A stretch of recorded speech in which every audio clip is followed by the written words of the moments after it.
Warning: this program may contain explicit language that may be considered offensive or inappropriate to children and some adults. The following content is intended for mature audiences only.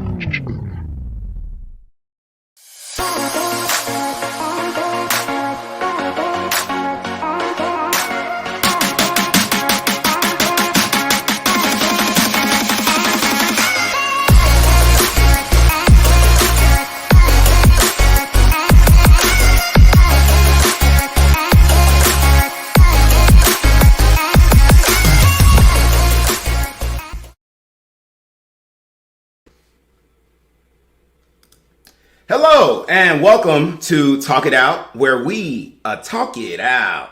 My name is Duryea Rashad, and I'm so happy to be with y'all here this Thursday. It's my favorite time of week. If you haven't been here before, Talk It Out is a place where people of opposing views get together and have a healthy, productive dialogue in a respectful way. Keeping in mind that it's not always about proving who's right and who's wrong. Sometimes it's simply about listening and being heard. Now, before we get started, I want to remind you all to head over if you're watching us on YouTube, make sure you like our video, give us a comment, subscribe to our channel, and when you do, click that bell so that you can get updates whenever we are live streaming or put up new content. Also, I want to ask you, if you're watching right now, to go ahead and share the video with your friends and your family. Make sure they know that we're talking it out so they can come and join the conversation, all right? Now, without any further ado, let us begin to introduce our illustrious panel. We always start off with returning panelists. So I'm going to start with my buddy from Korea, not from Korea, in Korea, James Myers. Hey, Duryea, how you doing? I'm doing well. How are you?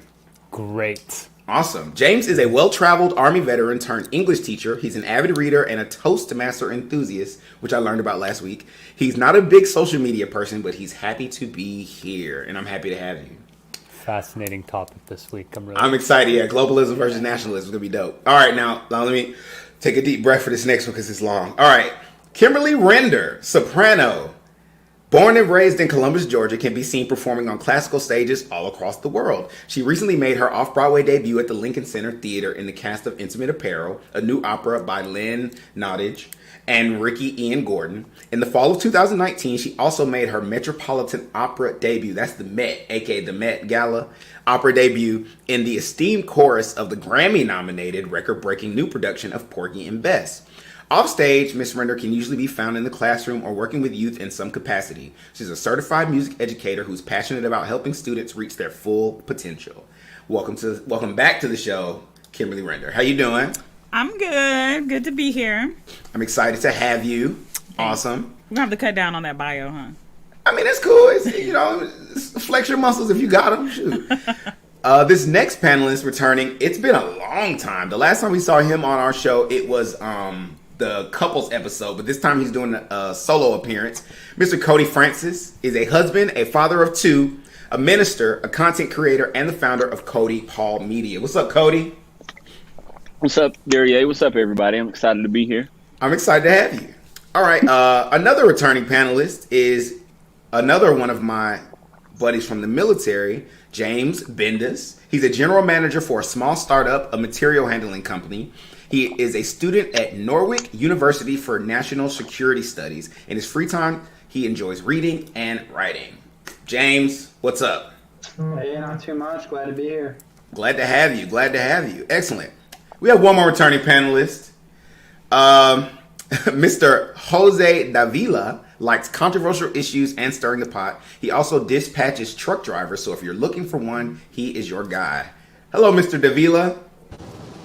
Hey, how's it going, y'all? It's going well. Are you on the road right now? You trucking? Yeah, I'm on the road. I'm trucking right now. What is that flying above the wind? The truck. That right there is what you see is my awesomeness. It's just projecting itself. Oh, bye. Okay. Okay. Anyway. Next up to the panel is returning panelist. Oh, no, this is a new panelist right here. A buddy of mine from college and an amazingly talented woman, Christine Summers. How are you? You're muted. Hey, hey. How are you? Good. Christine Summers is a Brooklyn-based dreamer, gardener, and artist. During these COVID times, she spends her days roasting coffee, studying history and philosophy, and watching the German Bundesliga. You can typically find her sharing something political on Twitter at Christine Summers. Christine is spelled Krystine Summers, or talking about films on Letterboxd, which is letterboxd.com/K Summers. Nice to have you here. Good to be here. And our last finalist to join us is a friend of mine from from high school. We're going back. Jessica Scudder. For her intro, she wrote, "She's big, she's black, she's beautiful." Jessica Scudder. How you doing? Y'all. How you doing? Atlanta is in the house tonight, so Yes, you already it know. is. Yes. We go back. I think I was in 9th grade when I met you. Yep. Did you do Fame? Yep. Yep. Then it was I did 9th grade. Fame. I did Once Once on This Island. No, you weren't in Dream Girls. Girls. You were in I Dream was. Girls. Right, okay. See, we got some good You old know memories. Nikki Bugs didn't play. She didn't. You're doing all of them, everything. All right. So that is our panel for tonight. And of course, we're going to head into some current events. But before we do our current events, let's pause for a short ad break. During this ad break, you're going to hear some new music from a band out of Columbus, Georgia called ACA. They have a new song called Fix It. And here is a little peek. I see them standing in the street, probably wishing that we could meet, but I just stare and frown, and still the world goes round to hear them cry, but I don't move away. I guess I'll save it for another day. I see a brother, strong and full of heart, and he's meant to go far, but he's scared of driving in his car, cause he might get pulled over.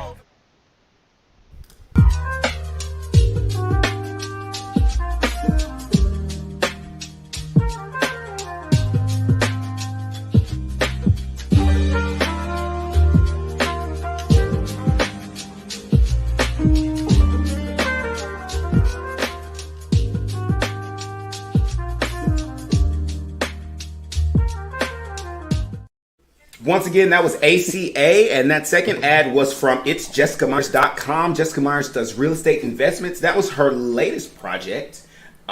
They just finished. Those were the finished results, and they look beautiful, if you ask me.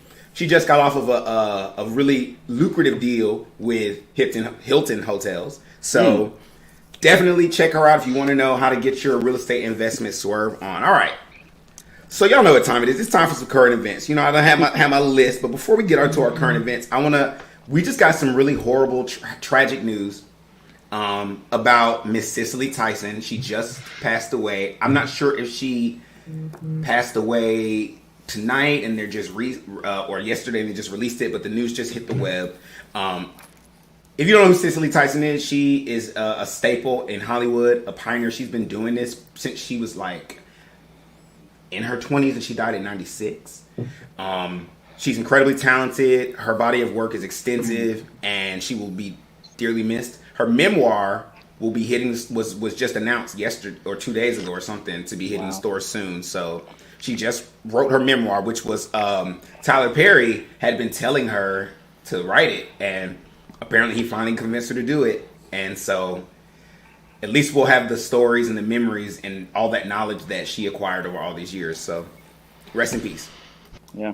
All right. So let's talk about this stuff. All right. Let me see what I'm going to start with. Let's start light. Conor McGregor.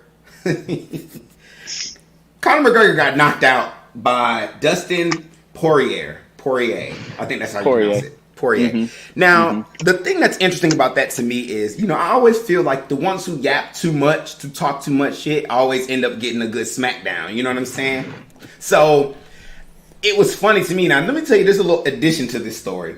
If y'all don't know who Jake Paul is this YouTuber who's like, watered down ass little. Anyway, he got the little blonde hair, the blonde parted to the side with the swoop right here that the white boys be having sometimes. You know what I'm talking about? But it's like mid length.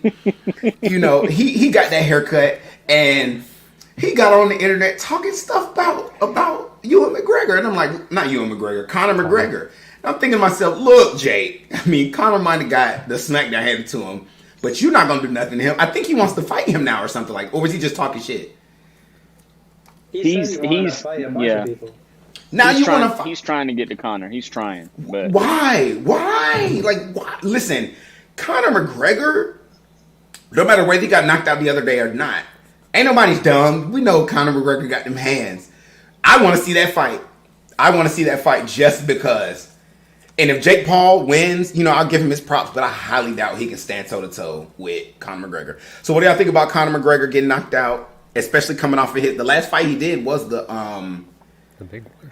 The one with the boxing match, right? What's the man's name? No, it was the one he fought after it, and I think that's where he got all his confidence from. He came back to UFC. It was still over a year ago, and knocked dude out. I think Cowboy Cerrone in like 60 seconds, knocked him smooth out. Okay. So I think that's where he thought he could, just be himself and step in the ring with Poirier, and it didn't work that way. It didn't go like he thought it was gonna go. No, absolutely not. That's all we're gonna say? Go ahead. Topic. Okay, so in addition to that, Tom Brady is going back to the Super Bowl. I just want to talk about that real quick because I feel like when it comes to him, I really felt like Bill Belichick has to be eating his words right now. Like, he has to feel so bad because it's like, oh, it was us. We're the dream team. Apparently not. Apparently it was just Tom Brady. I was trying to explain to somebody else. I was like, yo, Tom Brady. Like, I'm not even into Tom Brady. I hated the Patriots. We left the Patriots. I was like, okay, cool. Tom Brady's gonna suck this year. So is Bill Belichick. But no. So are we happy that Tom Brady's there? Are we? No.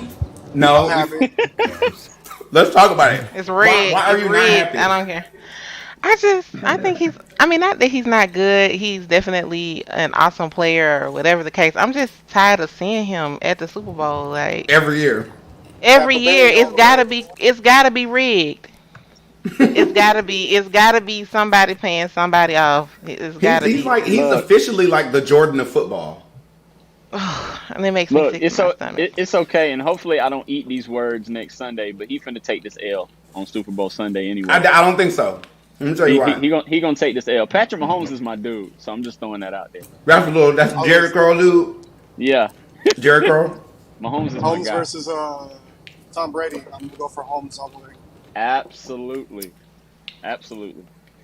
I feel like what America loves more than anything else is an underdog story.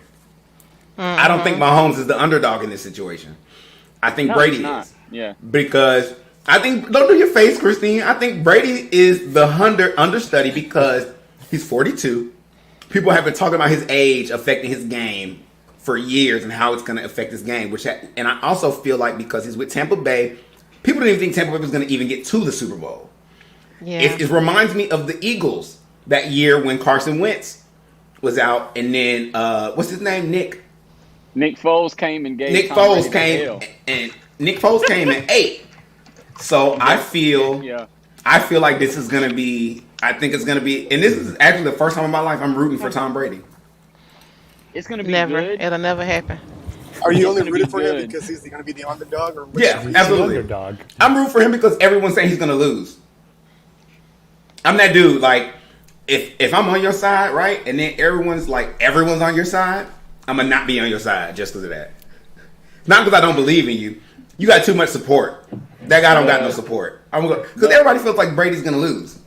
Well, it'll be this: if Tampa's D-line can get to Mahomes, they can make it a game. If they can't, Kansas City's gonna run Tampa Bay out of the building. It's not gonna be no out of the buildings. The only thing I like about Mahomes is that he panics too quick, and he does quick moves. So I don't know. Do you think that Mahomes is intimidated by I would say so. by Brady? No, I don't think so. this is where, like, okay, let's rephrase the question. Let's put ourselves in Mahomes' position. All right, I'm Patrick Mahomes, right? I'm at the Super Bowl. I'm already geek, right? But I'm going against literally, you could argue it, but the best quarterback in the history of football. No. Look, but look, you're also forgetting something though. If you're Mahomes, you remember you won the Super Bowl last year. Yeah. You're going for back to back. It's not like you're brand new. Mahomes won the Super Bowl last year? Yeah. Kansas City Chiefs won the Super Bowl last year. He's not new to this. He's not new to this. Kansas City, man. So you think? Well, see, I feel like that's always You're when not you new. hit yourself, when you feeling yourself like, man, we got this. I honestly think Tampa Bay gonna take this L, but that's just me. That's what I believe. All right. Well, if Tampa Bay does I not hope so. lose, if Tampa Bay does not lose, you got to come back on the show. That's fine. The week they don't lose, That's fine. and I can talk as much trash as I want to. You can't say nothing. That's fine.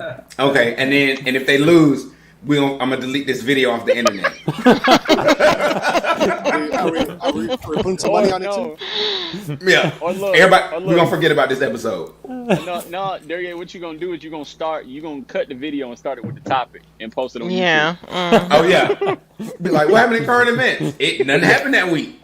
We ain't have no Nothing current happened. event. The world just Bisley stopped. didn't die. Right. Connor No, didn't Eric- get beat up. No. None of that. All right. So let's talk about the National Guard troops staying in the garage in D.C. All right. So here's the thing about it. When I first saw it, it really didn't even affect me because it was like they were like, oh, these National Guard troops are standing in this garage, and I was like, oh, that sucks. But that's how it landed on me, right? And I saw the conservatives, Republican people were like really making a big deal about it, and I was like, of course they're going to, because it's something that we can blame on Biden. When let's not even forget why the National Guard was there in the first place. Right. Let's not even talk about that. So Right. to me, I'm like, okay. And then all my military friends start posting these memes, and it reminded me, yeah, like there's so many worse sleeping situations. I remember one time in basic training, and this was the one thing that made me be like, oh hell no, I can't do this. We had to crawl through stuff. I remember we did this. Remember we had to go up the hill bit. You were in AIT with me, or were you in basic? I was in basic. Basic. Do you remember the exercise we had to like crawl up the hill and all the guns are firing over top of us? We had to stay down low and stuff like that. So after that exercise, I'm talking about all this is raw. Here on my knees, everything raw, and I have to sleep in this tent. It's this tent made for one person. So once I figured out how to put the tent up, you know what I'm saying? Because they're gonna show you one time at the thing, and then now you're mad, you're hurt, you're sore, and they're like, all right, put your tent up. We ain't gonna help, right? So I figured out how to put the tent up. I get in there, knowing we only got 3 hours to sleep, right? So I'm trying to go straight to sleep, and then like the next morning, I hear one of my fellow soldiers screams, right? Because apparently a rattlesnake was outside of her tent. I said, oh hell no. That's where you draw the line. I can deal with bullets flying over my head. I can deal with burnt knees, bruised, bloody. But rattlesnakes? Hell no. So, we sleep, that's in training, we slept in rough conditions. So I'm thinking these dudes in this parking garage, I don't even think that they were tripping that much. I'm pretty sure they slept in worse conditions. So the fact that it was being made such a big deal, I don't know. So how do we feel about it as veterans, and also how do we feel about it as just, civilians with their thoughts? James? So they made it a big deal because reporters talked to people who were not licensed to talk to the media. And they picked up sound bites that were juicy and ran with them. Yep. Which is bad. Granted, the situation isn't great because there is COVID going on. They're piled on top of each other, and, well, it's a great photo op. Right. But have y'all seen the picture of the soldiers sleeping on top of the Humvee? Humvee tops are warm. Right. It's like they're warm. Right. I mean, sometimes you got to sleep where you can sleep. But do we know anything, like, were they on the floor in the garage? Did they have something, like, anything, like, comfortable? Tents? Asphalt and stuff. Yeah. They did not have tents. Okay. I mean, that I sucks. just saw it, but I didn't look into it or anything. I heard they were only sleeping there, like, but they had hotels. They were only sleeping there because it was closer. It made more sense between their breaks to sleep in the garage than to go back to the hotel, but they actually had a place to stay. What? Yep, it's the logistics of That's moving what I back and read, forth. Oh, fuck, that don't. Right, he mad because they had hotels. That makes it worse. So I'm in the Minnesota Guard. We didn't get anything when we were activated. They were like, oh yeah, bring your stuff and like come here. And then we get there and they're like, oh, you can't leave. Where did you go? It was during the Minneapolis protests. Yeah. Oh. Like, oh no, you don't get to leave the armory. It's not safe. Sorry, you're staying here for. It ended up being like 2 weeks. Somebody said 5,000 troops with only 2 bathrooms. Let's be honest. How many of those troops were men? For one. The bathroom is where they are. But you can't Right. just piss on a building in D.C. You can. You absolutely can. You can't get caught pissing on a building, but you can absolutely piss on a building in DC. You know what I'm saying? You gotta just the Air Force the Chair Force absolutely would have had hotels. You're absolutely right about that. But this is the Army National Guard, so we rough it. All right. So what else do I want to talk about? Ted Cruz suggested. Now, first of all, Ted Cruz. Ugh. But this is the one thing I do agree with him on. He suggested a constitutional amendment for congressional term limits. Now, What I've heard self-serving interest does he have? that's the thing. Right. Well, somebody on there I read some comment, and some comment was like, "Oh, well, if Congress has term limits, they're still going to get paid once they get out of office, like the president does." And that doesn't bother me at all. It's like, give them their check, let them stop making policies. And it's so funny because I actually was just recently listening to an old conversation that we had on Talk It Out where Kim was present, and she was basically saying that she doesn't agree with the idea of term limits because she feels that there should be a good mix to get better solutions if you have older people and younger people, all the diversity. So I kind of want to reopen the topic now that it's actually been brought up in Congress. What do we feel about the topic of term limits? I don't know, man. There are other fish Christine? to fry. I mean, I think it could be useful in certain situations. I'm sure I don't know if Ted Cruz is referring to this specific situation, but I know like a lot on the left are looking at Senator Feinstein and like the issues. Which senator? Senator Feinstein of California. And I don't know, there was like people looking into the fact that she like is maybe taking Alzheimer's medication, and she's quite old, and so it's like that kind of a situation where should she still be serving? People are leveraging the same argument against Biden. I think it's more. Go ahead. No, I would say I think before we have the term limit conversation, I think we have to get more people that care about voting in general, and get people more interested in politics. That's how we get younger people in there. Because I see what Kim's saying about having that mix of young and old. Because of course, at the end of the day, if you go to term limits, eventually it's gonna the age, I guess, median of age is going to go down in Congress. Not I like having necessarily. that mix. It can, though. This is why I you said not have to necessarily. I'm sorry, go ahead. You finish your point first. No, I was just saying we have to get more people interested not only in voting but in running. But here's why I say I don't think the diversity has to do with term limits. Look at Arnold Schwarzenegger. Like how old was he when he was a senator? No, he was a governor. My point is saying like a lot of people don't run for office right when they're eligible. No, yeah. Some people do wait. You know what I'm saying? And I mean, if you're talking about on like experience being in the Congress, that to me, then you have to hope that people are going to be selfless in those positions. And I don't care. Yeah. We like all these people. We have our people that we support, the people we don't support, but they're all politicians. Don't forget. Yeah. Right. I said it earlier, like in that earlier conversation. It's funny because I didn't remember saying I was against term limits. But you didn't say you were against it, but you brought up that point. Right. I do like the idea of having older and younger people representing us. I just think there's wisdom that comes from old age, and not old age, but like the older generation. And then I think there's like a fire that comes from the younger generation that I think combined can be really helpful if our Congress is representative of that. I have struggled though with term limits. I think they're necessary, in a lot of situations. I often, not necessarily for senators, but think about it with the Supreme Court and lifetime appointments. And this idea that, somebody that was appointed, 60 years ago when society was different and was a reflection of society at that time. Yeah. It's not the best situation for them making decisions on what society is today. But I guess really their job is to be interpreting the Constitution and what's legal according to the Constitution. But I guess, I don't know, the idea that somebody has a lifetime appointment, I don't know if it's being a black girl raised in the South or what, but it concerns me deeply. So can I say, one of the basic facts of being a congressperson is that you have a staff full of young people who are 20, 21, 20, whatever. That's true. So you have this youthful energy behind everybody. That is true.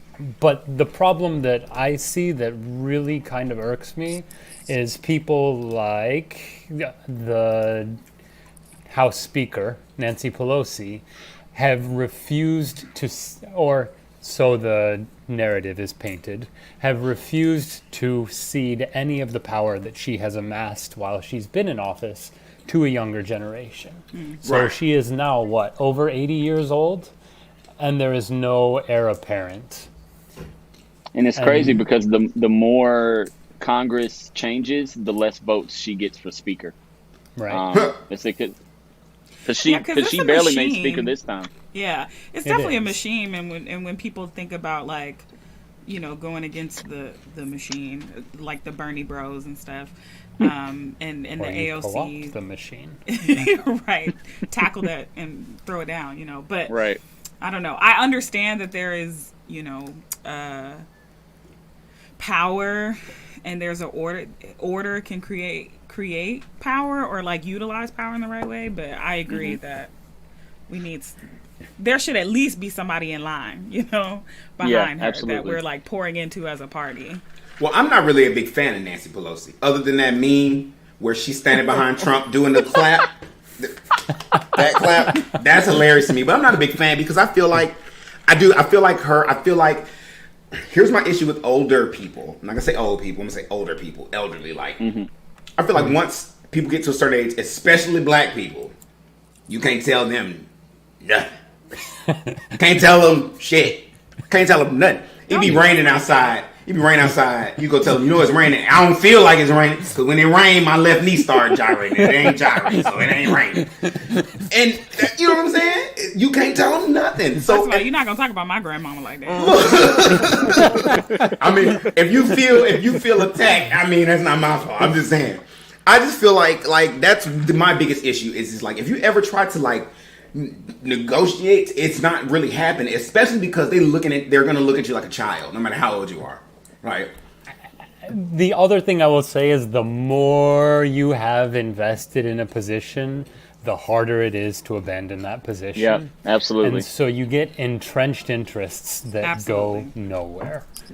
Well, it's something that's interesting because Gary Vee talks about training proteges.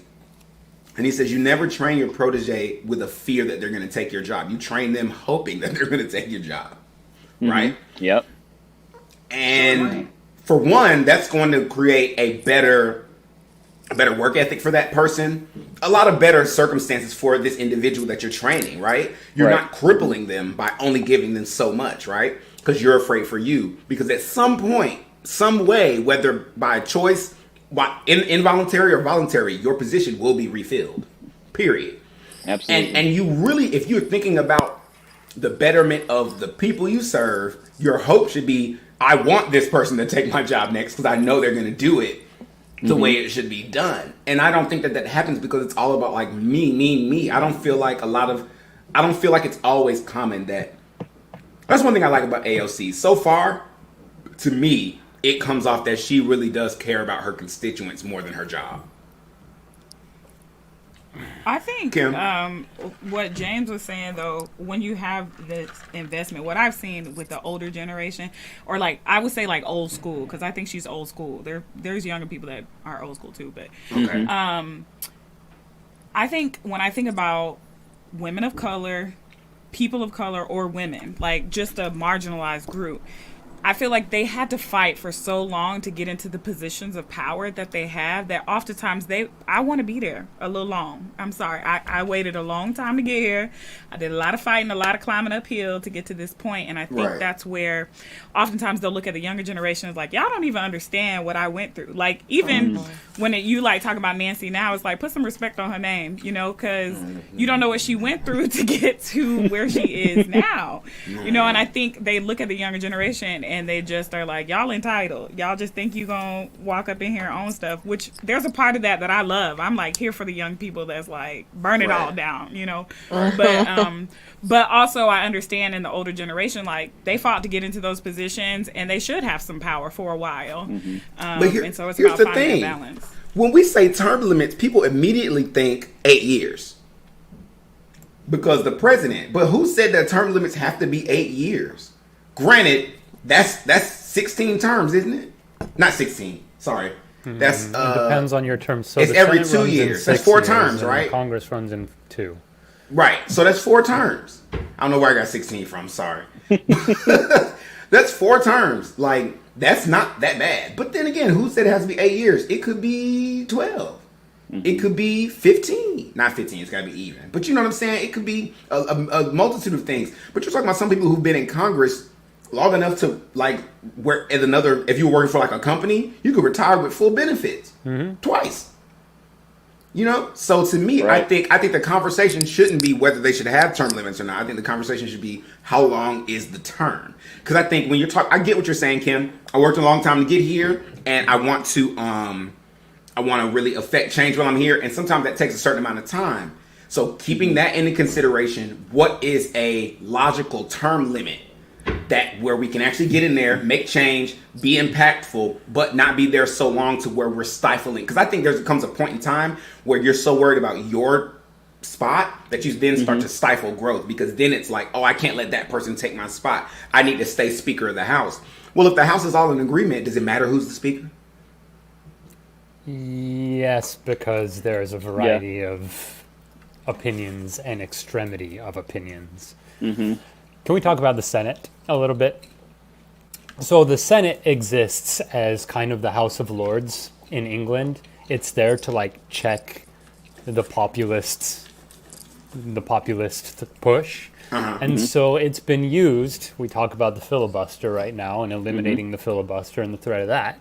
But you look at the Senate and how Mitch McConnell has very successfully blocked every single piece of legislation that anybody from the House has put forward. And you look at the history of the filibuster and how it was used by the Republican Party in the 1960s to suppress civil rights legislation. So, if we're really looking at an organization that needs reform, I would say point to the Senate, not the House. Would you be open to the idea that basically reinstitute the 17th Amendment, where the states decide who's the senator and the House of Representatives are kept as popular vote, so that they have to be beholden to their state's interests as opposed to national? I think that's a proposition worth exploring. Yeah. I feel like you were just speaking another language. I'm just gonna look that up. Yeah. Right. Yeah, look at the 17th Amendment. It's really interesting how they changed how we voted for our congressmen, because it wasn't always the case that it was a popular vote for the Senate. It was actually your state Congress or your state House of Representatives. I'm not sure which one, but then they would actually elect the senator. And so as soon as the senator did something that went against the state's best interests, they were out. Now, the problem is corporations strong-arm states to do things. And so that's why they instituted the fact that the Senate would be a popular vote, but I feel like that just nationalized our corporate interests as opposed to fix the issue of strong-arming states. So And then stuff is extremely politicized. I know one of the Supreme Court justices, even I think he's wanted to retire for a while. The only reason he's considering it now is because he's liberal and Biden's the president. That LBG stayed until she died. Right. That they wanted him in. They wanted him to resign when Trump was president, and he held on. Yeah, I think he's like 82. I think he's like 82 or something like that. Breyer. Here's a question, and then after I ask this question, we're gonna move to the next topic. Do y'all think Biden should pack the courts? No. No. I think you should. Well, the only reason I say no is because what stops the next president if they're Republican from packing it again? This is how I feel about it. Yeah, So, I don't. This past Sunday, I was on this show called Politically Provoked. It was really fun. But the dude on there, like, I was talking to another conservative, and his whole energy the whole time was get back, get back, get back. And I was like, I feel like that's your energy. That's your party's energy all the time. He was like talking to me. He was like, I'm just saying what they said to me for the past years. I was like, I didn't say this shit to you the last 4 years. I just met you tonight. You know what I'm saying? But his energy was, well, but you're a liberal, so I'm giving you that energy I got, right? So I'm like, okay. So my thing about it is, I was like, you know what, Biden? Let's be fine. Y'all want to play? Y'all want to play get back? So I asked him, I was like, would it be fair if Biden packed the court? And he's like, no, that wouldn't be fair. But I was like, but it was fair for McConnell to, in 16, say one thing and then totally flip on it. He was like, yeah, because that's always the thing. It's always a yeah, because for the stuff that y'all want to get away with. Right. But to me, I feel like at this point, I'm just playing right now. I don't feel like they should pack the courts only because so far, other than them not taking that case with that Trump, they just threw out a case for Trump recently. Other than that, I feel like they've been pretty impartial with the decisions they've made so far. The ones that I know about. I'm not really tracking the Supreme Court like that. Like for people bringing up like decisions on abortion, there was a case 2020 that and I think this, of course, this was before what's her face, Amy Coney Barrett. This was before her, but that's still when they had a conservative majority, and they still struck down that law in Louisiana as unconstitutional. So yeah, I think they're doing a decent job. I wouldn't pack the courts. So I feel like as long as y'all are impartial, explain pack the court. Pack the court mean he gonna put more than 9 people on the court. Now listen, the Supreme Court was 6 people at first. Then it went up to the Supreme Court's numbers have always fluctuated. So there's nothing constitutionally that says it has to be 9 people on the Supreme Court. Yeah.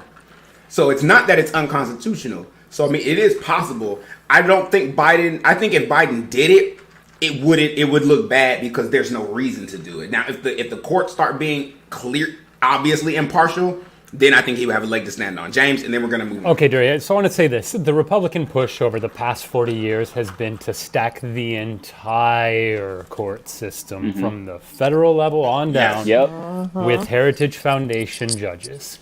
So if you really want to address the imbalance in the courts, you need to target that effort. So it starts at like the DAs and works its way up the chain to the top. And you grow naturally, not attacking the head of the snake. Okay. Yeah, it was like 200 something judges that were appointed during that was McConnell's number one priority, was stacking judges on the bench. McConnell is a lot smarter than people make him out to be. I can't Strategic. All right. Evil. So the next thing we're going to talk about, a little evil turtle looking at. The next thing we're going to talk about is President Biden ordered the Department of Justice to end contracts with private prisons. Good. And this is one thing I'll say about Biden. He ain't been playing no games. This last since day one. He don't care who he pissed off. He been playing no game. He said, "We can get rid of that shit." Good. So I feel like some people have been saying he's doing it to appease, like, what do they call them? Radicals. Radicals. Voters. But here's how I feel about it. Listen, they're saying it's specifically left appealing. His choices are left appealing. But I don't know, like, when you really think about it, the criminal justice system is way too lucrative to be fair at the trial level. Like, of course they want people in jail because that's where they make the money. Absolutely. So how can you really have a fair trial when people 3 and 4 steps back are like, hurry up and get to jail so I can get that. You know how much money you make off of a prisoner a year? 45 G's. One prisoner, 45 G's. So how do we feel about his decision to end the contract with private prison? Put it in law. It's a start. Absolutely. Put it in law. That's where I stand. It's like a drop in the start. bucket. Yeah. You said the drop in the bucket, Christine? So what you need to do is put it in law and make that law hard to change. Yeah. That was another Trump maneuver, McConnell maneuver, and Biden's still wrestling with some of those. Because the same order was put into effect under Obama. Yep. It's just the re-signing of it. Right. So he's re-signing something that was already in place. Yeah. So what would be the next step then? I mean, if you're looking towards like prison abolitionists, I mean, they would push for further abolition. Well, you're not the first person who's come on here and said that. You're not the first person I've heard talk about eliminating prisons and defunding police and that whole kind of thing. I don't feel like, and this is coming from somebody who's been to prison, I don't feel like that's always the smartest thing. Like, I could say about like 80, 85, 90% of people I was in prison with or jail with, I was like, oh, okay, you're not a bad person. Like, you did some dumb shit. It's like, you know, a lot of offenders though, we can't like about, because there's some people who like do way worse. They do really horrible things. And I had somebody, they weren't on the show, but they argued the point of like, well, even still, like, who are we to say that they deserve to be like in prison and all the other stuff? And I'm like, look, I don't know what you would say to do with people who can't abide by society's rules if you feel like it's inhumane to imprison them. Like, I get that argument, like, who are we to imprison people? But at the same time, we're trying to live in a society, a civilized society, and that has to be protected by rules. And if you don't follow the rules, what's the option? Definitely, but I mean, we have to look at what those rules are and who they're affecting and who's deciding those rules and how they're, enacted. Right. But then also, like, looking towards justice in a different way of like where we're performing transformative justice or restorative justice than punitive justice. Right. What does that look like? I think the first step too is just taking money out of it. Like the idea of profit. There should be no profit on prison, period. Right. Like that, as soon as that's introduced, there's no humane part of it left because it's about making money with people, So they took slavery from the plantation to the prison. That's all they did. And it's crazy because it's like this. So if I'm in jail and I want to call somebody, I can put money on my phone, right? But then if I want to call like all of y'all in one day and talk to y'all for like 15 minutes, what's 6 times 15? What's it, like 2 hours, right? It's like 3 hours, right? It's it's an hour and a half, something like that. I'm not big on, I'm not on here because I do math, okay? God. But either way, y'all just sat there and let me try to figure it out. None of y'all got the answer. Y'all just looking at me like crazy. Anyway, so she said, yeah. So basically, if I'm paying for that out of my pocket, then that means that I might not be able to buy food that I want to buy on commissary, XYZ, and the third. So generally means y'all are going to pay for it on your end. Like, I'll put money on my phone so you can call me. So that's from y'all, like, not knowing when I can or will call you. Giving you money. Each of y'all have put in money. You know how much money I've had family members and friends put into the phones that I never got to use? And it does. Some places, sadly, it'll roll over to your next visit. No, that's how it is. But a lot of places it's not like that. It's just like, okay, you gone. Like, and when you gone, that money goes somewhere, and so, and that's not even the part of it about like how much they're making off. Bob Barker. Mm-hmm. He makes so much money off of prisons. He designed all the clothes and shoes. Every bit of apparel you find is gonna have Bob Barker Company on it. That's bizarre. It's crazy. It's funny because Columbus, go ahead. They have prisoners, working in the city, like doing city work and stuff and cleaning the streets. They don't even get that money. First of all, they making like dollars a day. Not even dollars. It's 20 cents an hour. And then they don't even get the money. They can't use it for the commissary and stuff. Why? When they get it, it's supposed to be when you get out, you can get it then. Oh no! Like, it depends on where you at. Some places, some places you can work for time off. Some places you can work for money. But it's like after a month, you'll have like maybe $20 in your commissary. After a month, you can buy a bus ticket. You can buy like with $20 on commissary, you can get you a few ramen noodles. You can get you, but then you have to think about it. You also are gonna have to because they don't always re-give you hygiene stuff. They might give you like hygiene every month, but it's only enough to last you for a week. Help. Yeah, because they want you to buy some stuff. If you get sick and you need medicine, you gotta pay for the doctor. I mean, you don't have to pay. It's like this: if you go to the doctor, they're gonna charge your commissary, right? So if somebody then it's a negative balance every time. So if you decide you do want to buy commissary, you gotta pay that balance back first. Okay, I'm starting to get with Christine now. This is maddening. So if you are at the top, you view the prison system as a cash cow. It is a recurring cash cow that requires very little personal investment.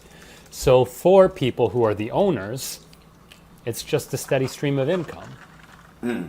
But you don't realize the effect that has on the people who actually bear.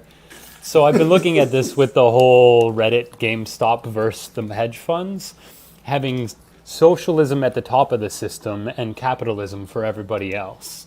And it's that kind of thing that is perpetuating the prison system for the benefit of the masters. That's crazy. All right.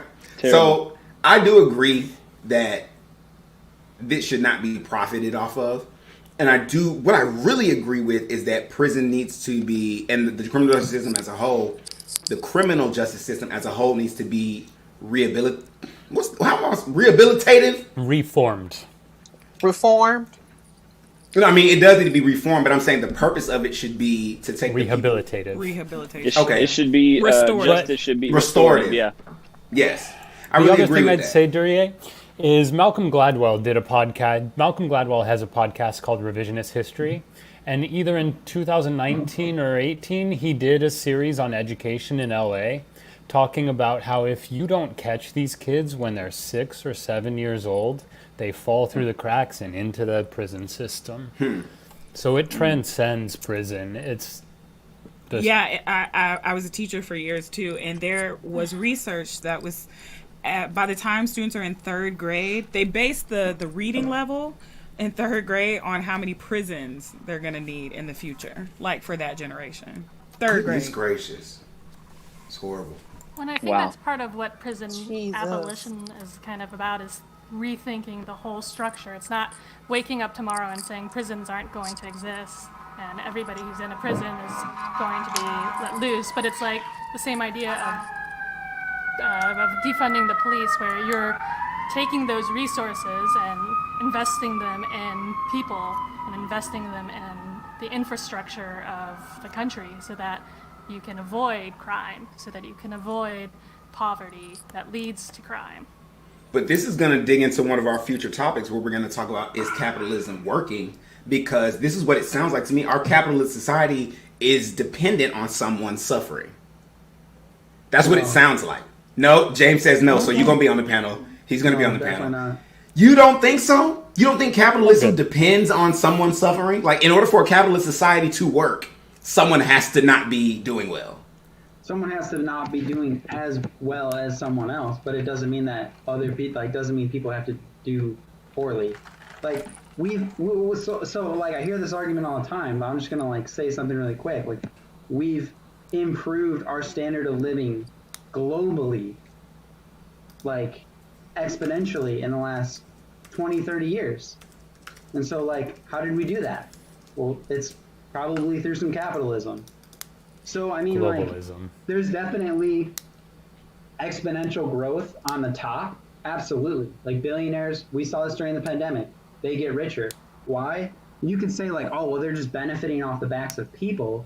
But if you're also, but the argument doesn't work. The numbers don't match up. Hold on, let me. I just want to let me throw something at you real quick, James. Yeah. So last year was literally the year of suffering. Yeah. It literally was, and all the rich people got $1 trillion richer. Not each, but as a whole, and that's 1%. So while 99% of the country was literally suffering, the other 1% benefited. So still suffering. Are we moving to our main topic right now? Say what? Yeah. Are we moving to the main topic? Not yet. No, he's too excited. So we'll pause this and then we'll come back. Okay, we'll pause and we come back. Okay, so let's talk about something else a little light. Danny Lee, I guess that's her name. I only know that one song she did with Chris Brown, but her and Cardi B are facing colorism backlash because Danny Lee. Is it Lee or Lay? It's Lee, right? I think so. Danny Lee came out with a song called Yellow Bone. Yeah. That's the song. And they're saying, oh, you're benefiting off of colorism. And I feel so many different ways about this. Like, the one way I feel about it is like, yeah, she's benefiting off colorism, but not because she made that song. Like, that's because she light skinned. I mean, she can't help that she's light skinned. She cannot help that she's light skinned. However, do I feel like I'm not a woman, and I know it's different when because black women deal with colorism in a way that black men do not. So I don't really. So actually, I would like to hear from Kim and Jessica first about this. Somebody in the comments is saying somebody said Danny Lay is white. The research I found said her parents were Dominican. I was just about to ask. I don't know nothing about no Danny Lee. I'm sorry. I'm gonna try to find it. I'm gonna find a picture. Go ahead. Yeah, I don't know nothing about Danny Lee either. I don't know nothing about her. She is the baby's girlfriend. Okay. I know the baby, but I actually like her like last album personally. Hold on, I'm gonna show y'all a picture of her real quick. Ooh, can I? Yeah. I've seen her. I mean, but like you said, she already innately benefits from colorism. Like that song has no bearing on her benefits. I don't know if you saw that clip that just went viral of Rick Ross. And what happened? I think it's The Dream, and they were doing auditions. Well, they were doing auditions, and it was two girls basically took Rick Ross's song and rewrote their own lyrics to it. And the girl who was of fair complexion, they were like, oh, this dope, you can do this. But it was like listening to a cat in heat in the rain. She could not sing. It was nothing that was Lord help appealing about what she sounded like. And then the darker skinned girl was super talented, but they were like, no, I don't think this is the song for you. Wow. And people were going crazy about it. You know what I'm saying? So there's already a level of opportunity and favoritism when it comes to that. Like this is not something new. If she's able to profit off of it, me as a brown-skinned black, you know what I'm saying, a dark-skinned black woman, why should she profit off of it the way Beyonce profit off of brown-skinned girl? I don't think that it's nothing new. So I guess for me, because it's nothing new, girl, let her get her paper.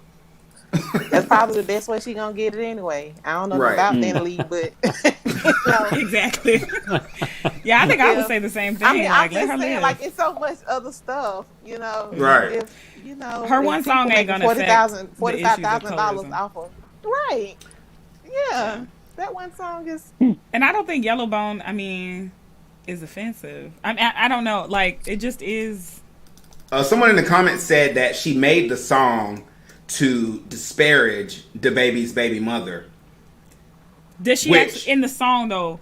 Like if her song was like Yellowbone, we the only fine women, blah blah blah, you ugly black, blah blah blah.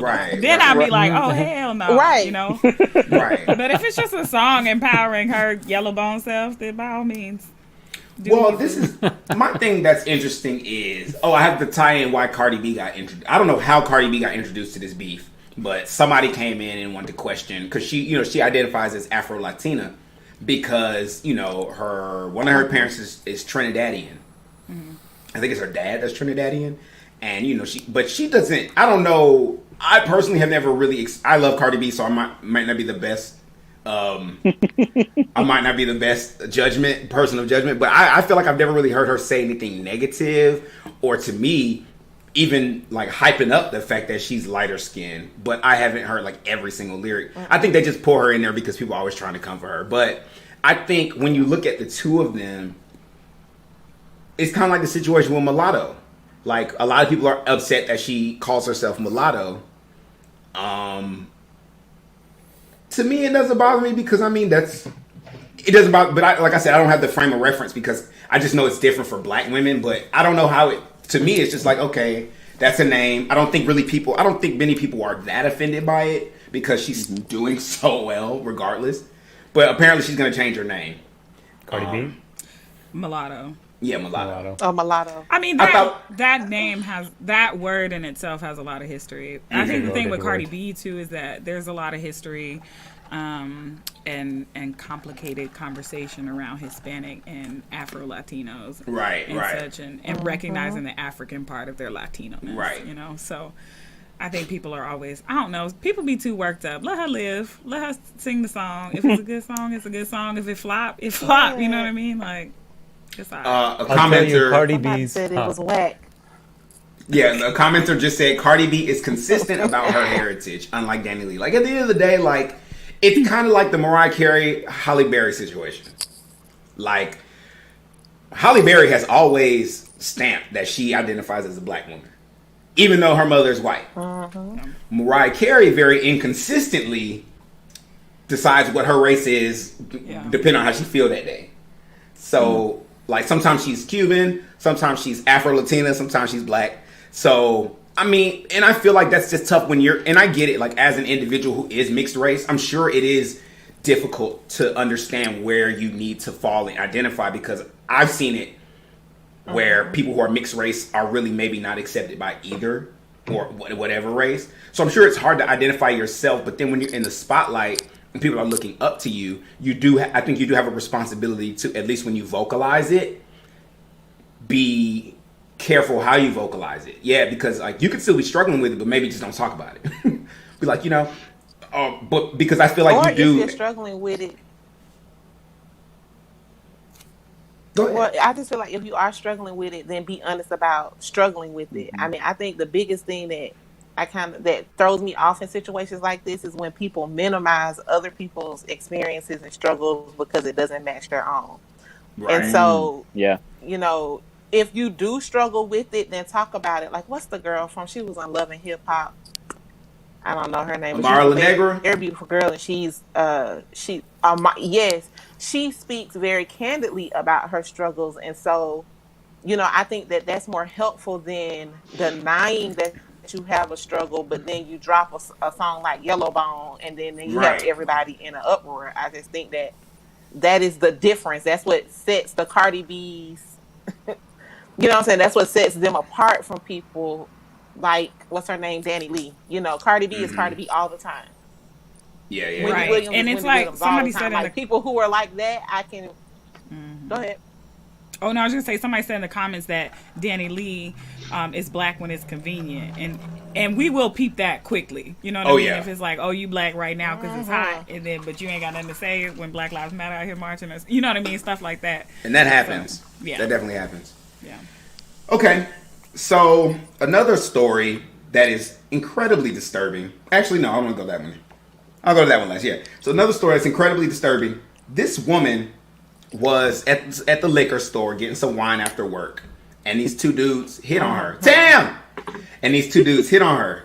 So she, very politely was like, no, I'm good, I'm fine. Because they tried to buy the wine for her. She's like, no, I can buy my own wine, thank you. And then they was like, oh, you think you're better than us, X, Y, Z, and the third. Followed her out to her car and started to beat her. Dude took a bite out of her face, or tried to. He when they showed the woman, she was talking to the news. Of course, her face was blurred, but they showed the scar marks. You see a big bite mark right here. Her eye was like, when it burst, it was red from burst, and Now, what's great is about this story, after the story hit the news, this happened in Harlem. Everybody in Harlem went and protested what happened to this woman. I was so happy to see that part of it because I feel like so often stuff like this happens and then there is no response. We have to like verbally stand up and say like, this is not okay. Whether she's a woman or not, like she basically was just like, you know, I'm not interested. And she got attacked. So I kind of want to hear everybody's, it is terrible. Absolutely. But the dudes' faces are all over the news. So. You know, that was the second woman that done that too at that same store. Say it again. That was the second woman that. Yes. That was not the first. Yes, first woman that they done that to. Which is crazy that it happened twice. I guess the first lady must not have gone to like the news or to the hospital or to the police or something. Or I don't know why this wasn't. Well, I think the video was released, so it was caught on camera this time, which is how. It became a bigger story. Yeah. Okay. So can we just talk about how being on lockdown for 300-something days affects people's mental health? You think that's what it was? No, but it's a contributing factor. Maybe a small one. These dudes didn't look like they were locked down. They were the only people. They didn't have no masks on. They were chilling outside of the. Yeah, they was chilling outside the liquor store without masks on. So taking bites out of people's faces. I don't think they're not worried about corona. Right. Look, clearly you just took a bite out of this lady's. Like, well, you bit the lady. That's so weird to me. But it is weird. Okay, the last story we're going to talk about is. So I was on the internet reading, and I was watching Married to Medicine not too long ago, and one of the women is a doctor. She's an OBGYN, and you know she has 2 sons, so she was talking to the children about consent, right? Which was a great and powerful moment because usually you see men talking to their sons about sex, and it was nice. So it kind of got me thinking about men wanting to be more, I don't want to say sensitive, but more aware of a woman's struggles, right? And I came across this story that said this mother is now encouraging her sons to carry tampons with them in case their female friends are in need. That's overreach. Do you think that's overreach? Yes. Cut and dry. What? Now, manage your shit. Now, why do we think that's overreach? Because I personally it's presumptive. That's why. I mean, do you outwardly display signs of being on your period? Do you expect a boy to be like, "I'm sorry, are you menstruating right now? Would you like a tampon?" That's the part of, because at first I was like, that sounds really nice, but then I thought about, but how is the dude gonna go about giving her the tampon? Like, what happens? So I feel like but I feel, okay, if that was me, my mom's like, hey, carry this with you. Why, Mom? Because, you know, if you have female friends, what if they're on their period or they don't have a tampon? So I would just go to school that day and be like, hey, female friends, just in case, I'm not saying you need it right now, but if you do, I got you, right? And just put it out there in the ether. Right, a little plug, so they know, hey, Duryea did say in the locker. So just hit me up and it'll be real discreet. So I'm just like, but so do you think? You don't think there's any space for that at all? Duryea, just carry ibuprofen and Tylenol, and you'll serve a lot more people a lot more often, and everybody will be better off. Yes, absolutely. Yes. I just think there's something. And then the thing is, it's cute, right? It's cute, but so many women have stigmas about them being on their period. So for my male friend to be like, I got this, you know, in high school, middle school, I would have been mortified. I would have been so freaked out. I would have been like, who raised you? You know, so let me ask y'all a question. Okay with it now. Out of everyone on the panel, who has like really, really close relationships with someone of the opposite gender? Like really close, like brother and sister, right? Something about all of my female friends, they would always tell me when they were having that time of month. Always. So, because they felt that close with me. Like if it was just me and an acquaintance, maybe not, but my close female women friends would tell me. So I feel like if I honestly was like, well, you know, I got a tampon in the locker, they would be like, why do you have a tampon in your locker? Oh, my mom told me to, just in case. Oh. Can I get one? I just feel like I don't think I'm assuming a lot, but I don't think any of my close women friends would feel that way. I think, but I wouldn't approach them about it. I would let them tell me first, if that makes sense. So can we also this is a sex positive culture thing, right? And a lot of religious America is not sex positive. So I didn't discuss high school. It didn't discuss sex as a high schooler, period. No. I grew up in Atlanta. So, you know, it's all relative to where you're from and who you grew up with. I grew up with a bunch of crazy Mormons who thought that you should only date for marriage. Right. I think it's like an individual. I do think it's nice that the mother is trying to teach her sons about caring and being present and being, you know, right. I can't find another word other than empathetic. sensitive. Yeah, like understanding that is something that, you know, because I think even just that train of thought, that might be overreach, but teaching young men that train of thought to like understand a woman's body functions this way, and instead of like vilifying them, or because there's always a negative aspect when you teach a young man about a woman's menstrual cycle, right? But this is a way of being like, hey, a woman has this, it's natural, and you should be there to support. Instead of Christine, your face. So I want to hear what you got to say. No, I was agreeing with you. she's in there like. Well, I just think it's a great way to start that conversation. You know what I'm saying? To have these conversations with young men, to be like, listen, it might have been overreach, but I think when you're trying to open up this kind of door that's not generally open, there are going to be some moments where you overstep and you put your foot in your mouth. But I'd so much rather us have this culture where we're going to make a bunch of fumbles leading to a more sex positive place than if we just don't do anything. Agreed. Okay. I see what you mean, Daria. I just thought that when I read that, I was like, I wonder what everybody's going to say about this. Daria is going to teach his future son to carry tampons. I'm going to teach my future son a whole bunch of stuff, and he can come home from school every day mad as hell. Mad as hell. Like, why you tell me that, Daddy? Look, I'm your father. You don't talk to me like that. I don't have to explain nothing. Principal calls home is like, listen, we're giving out tampons today, and I'm going to be the worst parent when it comes to teachers and principals calling the house, because I feel like looking back when I was always getting calls from the teachers about talking too much, right? But when I look back at all the stuff kids was doing in high school, y'all was calling the wrong people's parents. Because I was a great student. I was in school till 10 o'clock every day rehearsing. I was a nerd. It was kids in school cutting each other up with razors, fighting, fucking. Like, I'm talking about, and they was calling my mama, right? So I'm gonna be that parent every time they call the house. What did he do?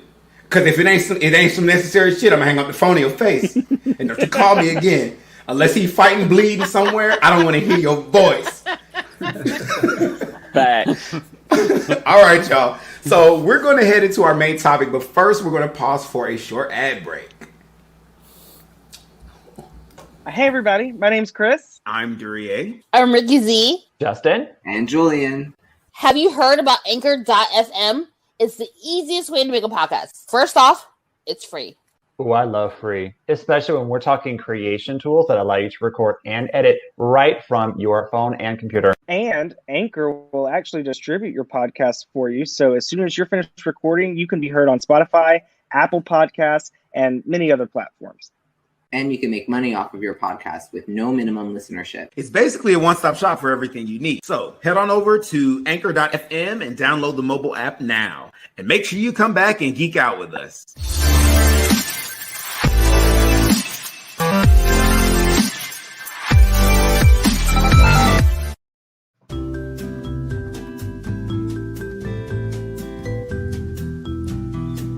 Hi, this is Cody from Cody Paul Media. Thank you for joining me. Anybody can record a video, but the question is, how do you make that video stand out among the rest? A quick animated video like this one can change things around for your company, so go to codypaulmedia.com and get those needs met today. See you later.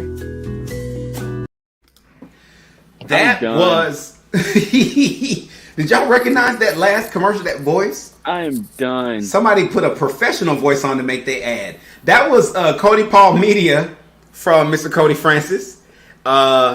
He does. Tell us what you do, Cody. The main thing I do is video editing, mainly for YouTube channels. I help people grow their YouTube channel. My wife was just sitting here, Tam. We grew her channel, me and her together, to almost 15,000 subscribers in a year or so. So that's just what I want to do. If you have any YouTube content or social media content, just want to help you grow in that area. Excellent. Simple as that. And he's very good at it too. He created the intro titles and the end titles for Whoa Nelly Media for Talk It Out. He's awesome. I would also like to talk about Geeking Out, which is every other Monday. Next Monday, we are having Geek It Out live. We're going to be discussing the X-Men films. And so I'm sure that's going to be a crazy conversation because, you know, those films were hit or miss, even though I love X-Men. They were hit or miss. So we'll talk about that next Monday at 8 o'clock. You can find us on Twitch at Daygamer. You can find us on YouTube by searching Whoa Nelly Media. We actually reached over 100 subscribers. So now, thank you. So now we can actually, we have a URL, youtube.com/c/Whoa Nelly Media. Yes. All right. And reminding you all to, at this moment, go ahead and share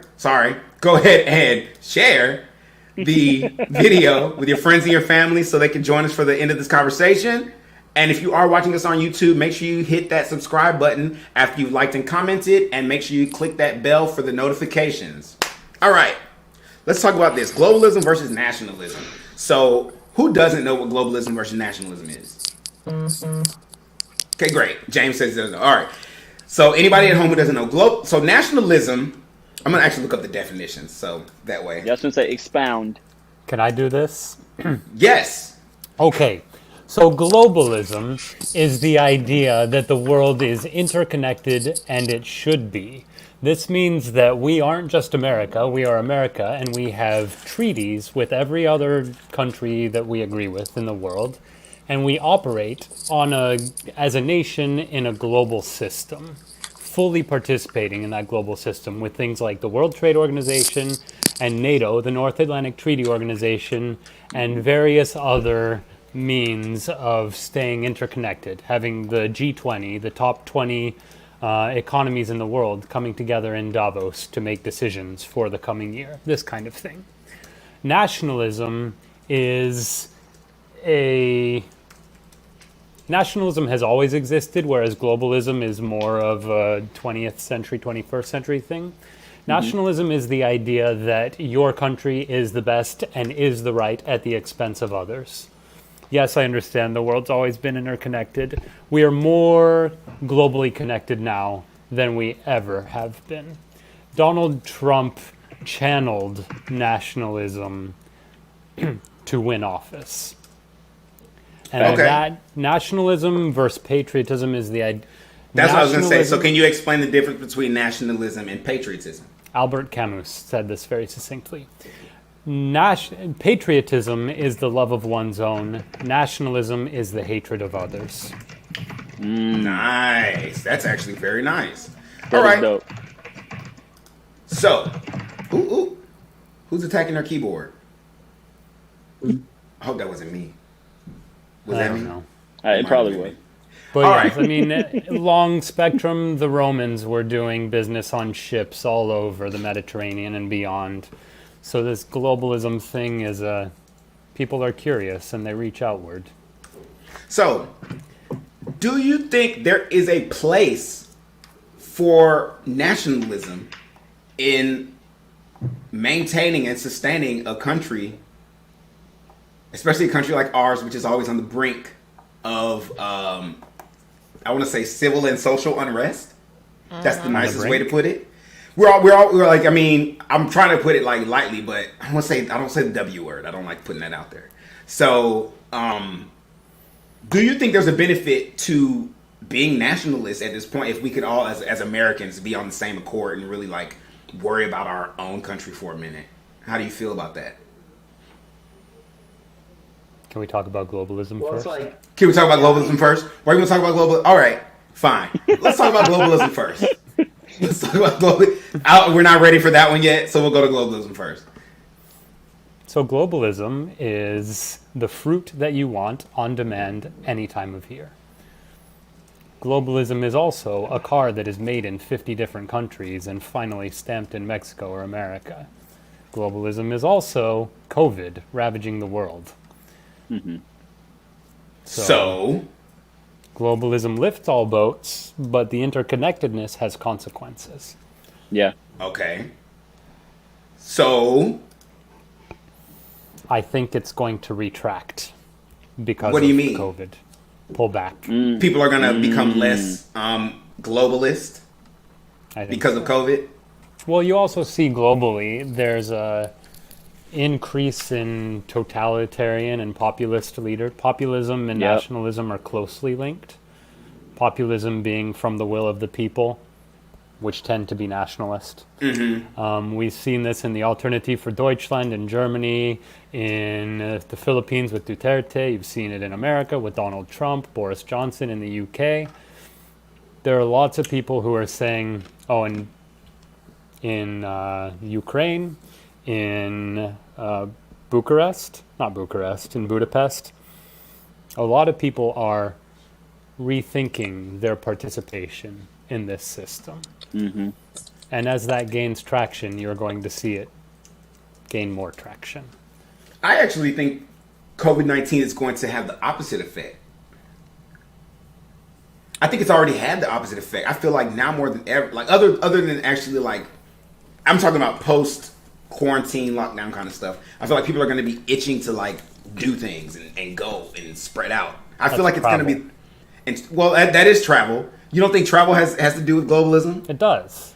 Well, there's different types of globalism, right? Yeah. There's like cultural globalism. There's like political, I guess, maybe. Okay.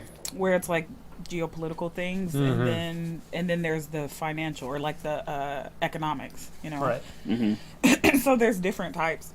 I'm interested in this question about, or what you were just saying, James, about nationalism and what's happening, because over the years I've been concerned at the rise of nationalism, not just as an American thing, but you know, there were attacks on foreigners in Europe, like in UK, like all these places that you name, in Germany. A lot of people say Brexit has to do with this nationalist. It's rooted in nationalism. And I don't know, it's been something that's worrisome to me, that like, why is everybody wanting to like put up borders and like just cut themselves off from the rest of the world? Even like now, I still get frustrated when we talk about COVID as an American thing, and I'm like, the world is suffering from COVID. Like, there are solutions in other countries that have worked that we're not, doing. There are things that didn't work that we should learn from other countries as well. So do you think other countries outside of go ahead, James? Yeah, but if you feel threatened, you put walls up. Like that's just a human reaction. Like if you feel threatened, you take a step back. Why are we threatened though? That's my question, I guess. What are we threatened from? You mentioned like three different things.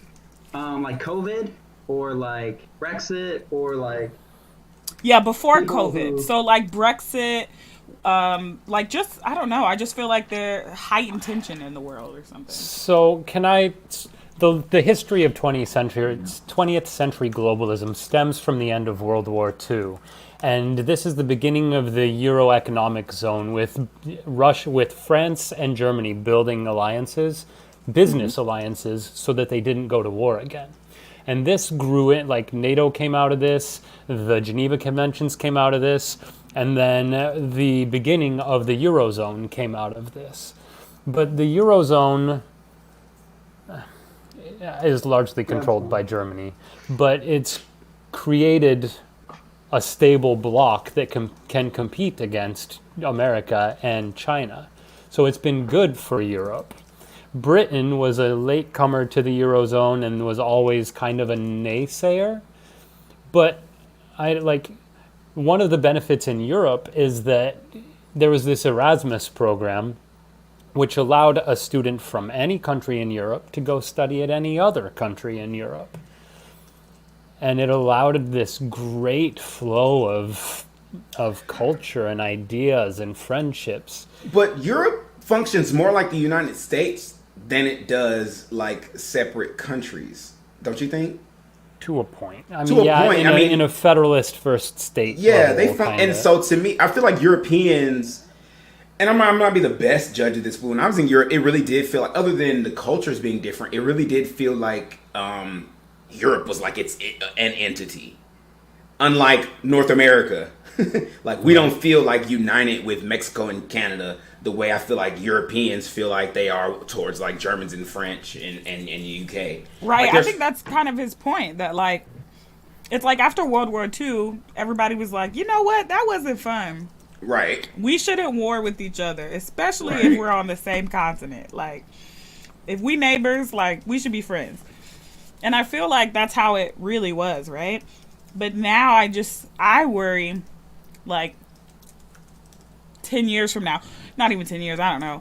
But when you have powers that are more populist or more nationalist, like when we have President Trump, and we have what was going on in the UK, and I get worried when I start seeing all the leaders that are being elected are all nationalists, and I'm like, how are we going to function as a world? Well, it's interesting because I had a conversation with the guy on the Politically Provoked podcast, and he was basically saying the same thing. Like, we were talking about the Paris Accords and WHO and how Biden has decided to put us back in the ring. And so I was basically saying to him, I was like, okay, we shouldn't necessarily like... He's like he doesn't care because America's emissions went down. I was like, yeah, but America's emissions going down doesn't change like the world having a pollution problem. So I told him basically like we can fix our stuff here, but to feel like there's like a bubble over the United States so that if our emission goes down, there will be no holes in the ozone layer. It won't affect us. So I'm saying like we really can't move away from globalism after this. Because I feel like it's not logical for us to do that because there's so many decisions that are affecting the world. For us to remove ourselves from that conversation is not only dangerous for us, it's dangerous for everybody else too, because you have the country that's literally got their hands in everything, whether you want to talk about through war, whether you want to talk about through how our products being made outside of our borders. Our hands are everywhere. So there's no way we can be parts of some conversations and not others. Like, we have to be at the table for every conversation because our hands are in everything. Or if we truly want to be nationalists, take our hands out of everything. But if we take our hands out of everything, how many things that we've become accustomed to, comforts and luxuries that we have, will we then lose? Yep. And then what are those nationalists going to say when their good old America doesn't have the same, oh, you didn't realize that this came from China? You didn't realize this came from Ecuador? Everything comes from China. I heard that. I think we all did. But and that's the thing about it. Like, a lot of people are very anti-China. Like, the dude I was talking to, he was very anti-China. Like, but the crazy thing about it is, I was like, you realize the microphone you talking on right now probably came from China, bro. Like, yeah, that's not good though. It's not good. So why? Okay, hold on. Well, I'm sorry, James. Let me get. Why do you think that's not good, James? Other James. All right, for certain things, right? So like cheap products is fine, I guess.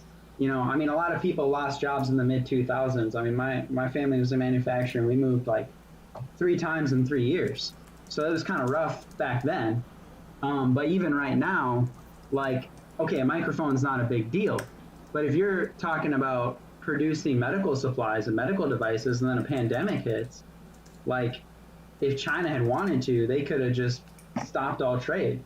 That's a problem. I mean, we can fight it and we can overcome it, right? Because we had a bunch of companies say, hey, no worries, man. We're gonna go make masks. We're gonna make whatever. We're gonna re-outfit our factories.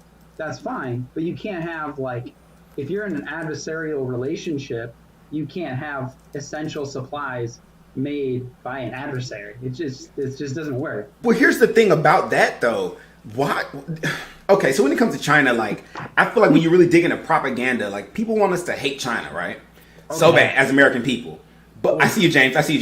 People want us to hate China so bad. But then when you, as an individual, do your own research on China and you find out, like, the truth of it, there are some crazy things going on there, but there are also a lot of things that they don't highlight that are happening in China that we benefit from. And I think it's the same way. Like, if you're Chinese, I'm in China. I'm pretty sure the way that they paint America is very similar to the way that we paint China. So it's really about perspective, because if you're not American, I'm sure there's a lot of not American people who hate our country and see our country as like incredibly racist and incredibly like violent. No matter who you are in America, like they'll look at us all negative, like we're entitled, like all these horrible things. No matter what, no matter the fact that if you look at all Americans, we don't all fit under those hats. We're so diverse. But do you think that they're portraying America that way all the time? Or do you think they're portraying America in a way, other countries, that benefits what they want?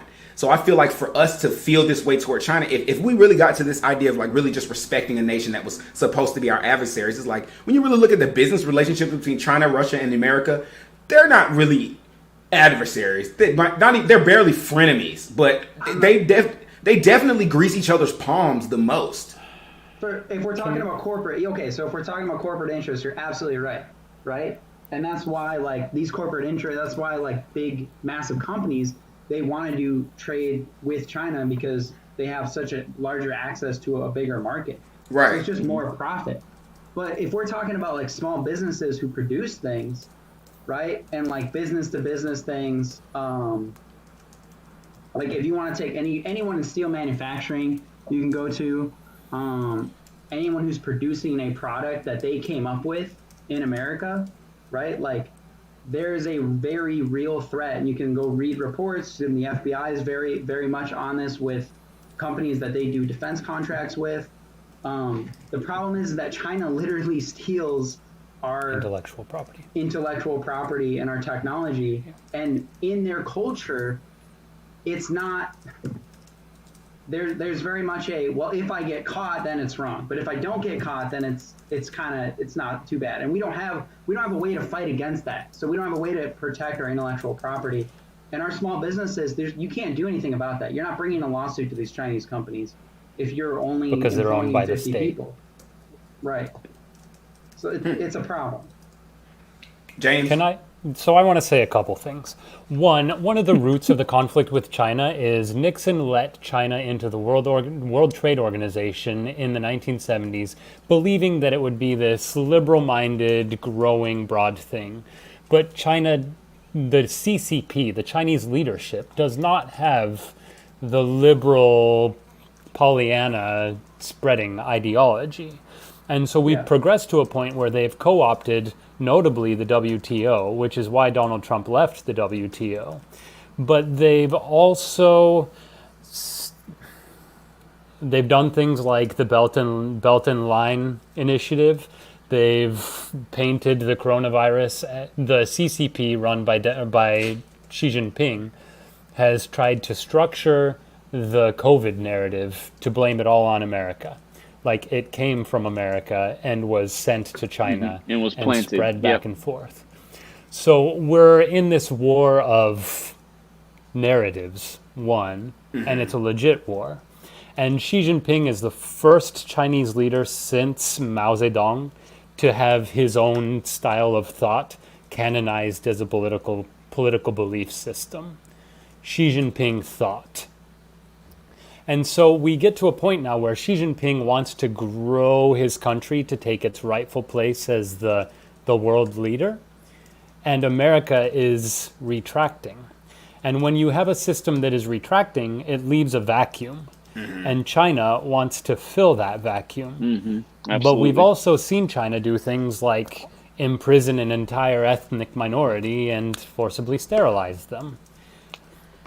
I want to push back against all of that because I feel like so much of the information we get from about China is run through a media that is anti-Chinese from the beginning and is very much influenced by, old Cold War cultural I'd say that too. mindset. So when we, hear things about the ethnic genocide that's happening there, Google Maps, through a very specific lens. Satellites.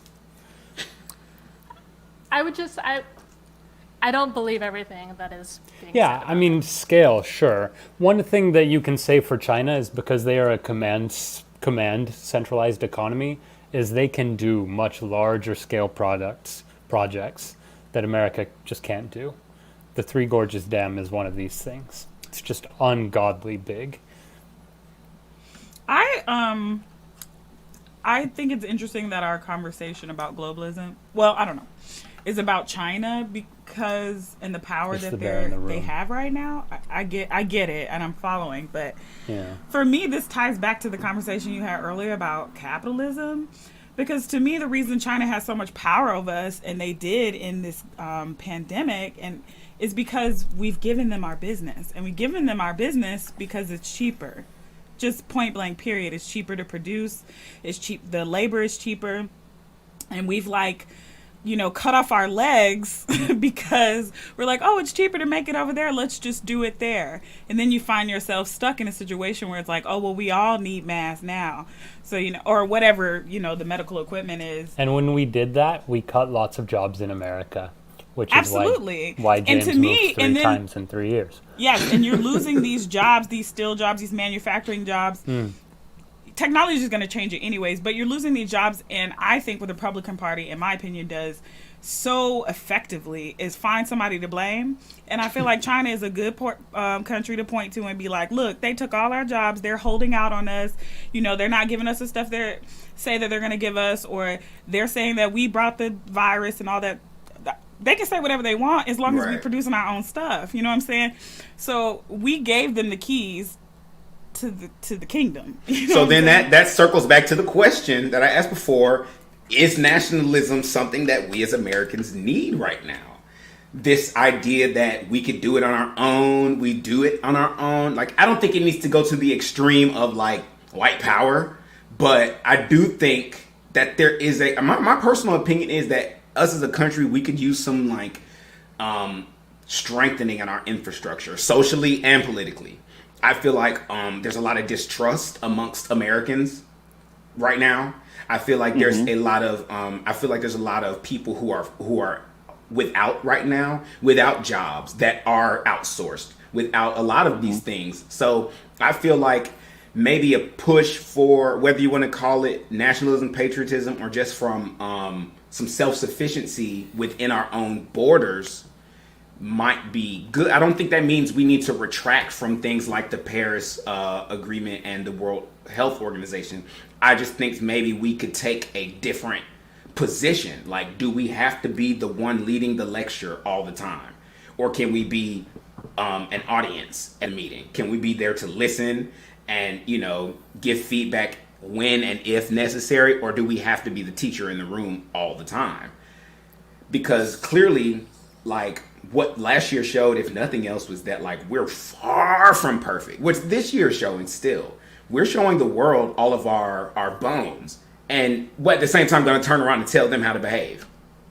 You know what I'm saying? A lot of the once the insurrection happened, wasn't there a movie with that word in it? Well, I keep thinking of a movie. Anyway, once that happened, I think it was interesting listening to some of the world leaders' responses. We look even countries that are third worlds, y'all, we look at y'all as the example. And what the hell? You know what I'm saying? We're trying to pattern ourselves after y'all, and what you're showing us is that y'all aren't what you say you are. I think we get this American, is it exceptionalism? Yes. Kind of thoughts where it's we're perfect, and then we let that. It's kind of have you ever seen someone who's so they're so blinded by their own delusions that when they're faced with their imperfections, they won't accept them. Older people. That's America. Are we back to this conversation? Older people. I mean, but I'm saying I think that's very true of us right now. Is instead of doing the work, we just rather pretend like there's no work to be done. So that's the part where I feel like we should take that word nationalism and try to remove some of the negative connotation in it, see what is positive about it, and what could we benefit from in a nationalist thought process. Now, I'm not talking about white power. I'm gonna say that 8 times. That's not what I'm talking about. I think there's something to. I think I wouldn't be afraid. I've struggled with nationalism. I was born and raised in Columbus, military family, grew up in a military town. And it wasn't until I got to college that I heard somebody say nationalism was shit. And I was like, excuse me? I'm proud to be an American. What do you mean? Well, can I read something real quick, Kim? Sorry to cut you off. So here's the definition. Nationalism, identification with one's own nation and support of its interest. That's the first half. Especially to the exclusion or detriment of the interest of other nations. So that's where you that's yeah. That's where you That's get the part tricky where it with loses it. me. Right. Yeah. That's where you get tricky. Now it said, and so that's the part about, and so I would like the first half of that is great. Is there a thing? Is there a term or a way of thinking where you don't have to add that second part? That's what I was gonna say, because so I worked in the refugee community for the past 4 years. Okay. And seeing patriots or nationalists and the way they have attacked refugees, I've like actually seen it. Screaming. I work with young girls, a school for refugee girls, and we had people that would yell expletives at them as they walk to school, you know. To me, that's where nationalism is scary, because yes, you can be proud of who you are, where you're from, but when it's attacking someone else because they're not what you think your country is, or those things like that, I think that's when it becomes problematic. It's not a great look to be in the power group trying to exclude other people. Yes, it's the exclusionary stuff. I think you have to, and I think this is why, to me, and this is why the whole, even the statement, and I know we haven't gone here, or probably weren't, but this is my soapbox, the statement of Christian nationalism and how stupid I think that is. As a Christian, I think it's idiotic. But I think the reason why the rise of nationalism that you see is mostly among, at least the people you see, is mostly among white people, is because if you go back to the history of our nation, there's a quote in the book that I'm reading called How to Become an Anti-Racist. And it says America was built for white people by white people, period. So whenever you have, well, I love America, I love America, I love America, who mostly do you see? White people. Right. So, and granted, I'm with you. The first part of that statement is wonderful. Loving your country and its interests. I'm there for it. Absolutely. 100,000%. It's just the thought of, you know, in order for me to be about my interest, I have to step on yours, that I completely disagree with. 100%. I'll say this. And the thing about it is that, like, we want to always say that the other half of that is patriotism, but not really, because the definition of patriotism is the quality of being patriotic, devotion to and vigorous support of one's country. So there's a difference between supporting your country and identifying with your nation and its interests. There is a slight difference there, and I think being patriotic is more about, like, I'm proud to be who I am. Being nationalist is almost like, you suck. I want to do things to, well, I mean, the first half of being nationalist. Yeah. So what is there like a term that we could have that is not, I'm sorry, let me get Christine and James. What is the solution so we don't have to include to the detriment of other countries? Like, because I feel like it shouldn't be one or the other. It shouldn't be like our country does well only if we're stepping on the backs of. Christine? Well, I feel like there is another type of nationalism that doesn't necessarily fit directly into that model, and I know I've heard it referred to as third world nationalism, though I would consider it maybe in like the viewpoint of like emancipatory nationalism, and so in thinking of maybe like the Cuban Revolution and Cuban nationalism, or the Haitian Revolution and Haitian nationalism, you know, a colonial, or like decolonization. Yeah, decolonization as a nationalistic endeavor. I mean, you see it happening right now with the Scottish Nationalist Party, or with the Catalan movement in Spain. Those are nationalist parties. That's a version of nationalism. Right. It's just contextualizing who is the us and who is the them. Absolutely. And where it goes from there. The definition here says third world nationalism attempts to ensure that the identities of third world peoples are authored primarily by themselves, not colonial powers. Examples of third world nationalist ideologies are African nationalism and Arab nationalism. So James? for some context, third world stems from first world being America, second world being the USSR, and third world being everybody who doesn't align with either power. Really? It's a Cold War term. It's a Cold War term. So, but to nationalism, I think there are certain things that are very important that we do ourselves. Things like masks and our 5G network, our intelligence and security infrastructure. Absolutely. And that's why there's been a backlash against Huawei, which is a Chinese state-run company, installing their 5G infrastructure all over the West. Spycraft is a very real thing, and everybody does it, and China does steal our stuff, and we do tap them, and it's real politic, it's dirty, right? Everybody does it. The second thing I'll say about nationalism is we did a great job, the scientists of the world did a great job collaborating on sequencing the COVID genome and then sharing their research. Now that America has 2 vaccines, watch how they flow across the world. So you're saying that's a benefit of globalism? A benefit of globalism is a Chinese scientist sequenced the genome. A Chinese scientist posted it on a forum that the world's scientists could use, which allowed the world to start working on finding a cure within days of the outbreak, which is pretty cool.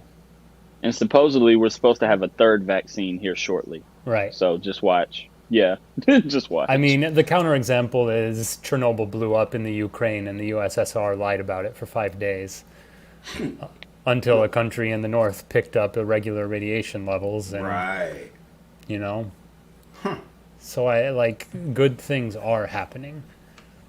So it's kind of like a balance of the two, which is always where we come to on the show. It's like, the reason I do like globalism versus nationalism, especially because we've yet to find any conservatives who would like to be on the show and show their faces. I've had a few people be like, "Oh, come on the show," but I won't show my face, and I'm like, okay.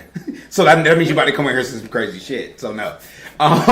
But anyone out there who would like to be on the show, but like I do the verses because I feel like with the panels that we generally have on here, we do a good job of pros and cons everywhere. You know what I'm saying?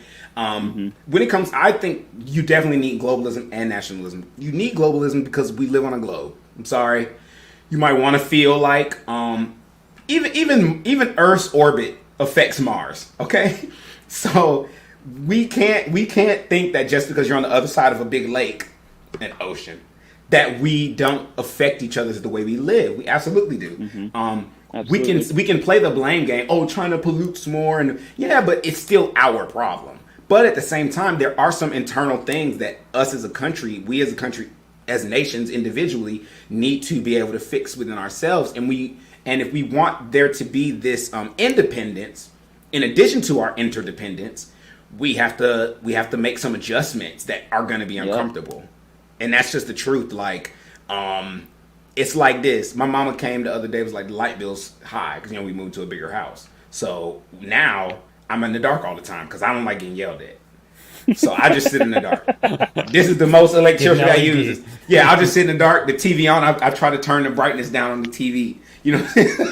But my point is, you have to make those adjustments. You know what I'm saying? You just have to become aware, because that's really what the shift was. The shift was in being aware of when I was using electricity. And once you make that shift and then it becomes habitual, it's really not that difficult. The problem is, I think with a lot of Americans, we don't like being uncomfortable because we feel like our rights are comfortability. We have made those two things synonymous. It's like, you as an American have the right to always be comfortable. And if you're not comfortable, but the truth, that's not the truth. We have the right to life, liberty, and the pursuit of happiness. You gotta preach. That's a word. So, and when you remember that, it is true. So we have to be okay with getting uncomfortable so that we can pursue happiness and then not impede on others while they do the same. Mm-hmm. But I don't think the U.S. Doesn't do that, though. It doesn't refrain from impeding on others doing the same. No, that's not taught. No, we have always intervened throughout, most of our modern history in some form or fashion. When I was thinking about globalization, I was looking into a lot of kind of like past instances of like how internationally we've all cooperated with each other. And, there's back in the 70s, like the World Health Organization and UNICEF and like something like 130 countries signing on to this idea of universal health care for all countries, and this idea of helping to develop the health care system in a lot of developing countries. And, you know, next year, Rockefeller Foundation comes in and holds their own conference, and they bring in U.S. aid and they bring in the World Bank, and they decide, no, you know what, we're gonna lower some of those standards. We're gonna take away the social justice elements of those, and we're gonna put in our own milquetoast policies that are going to benefit, you know, the developed nations, but aren't necessarily moving into that same idea of equality for all.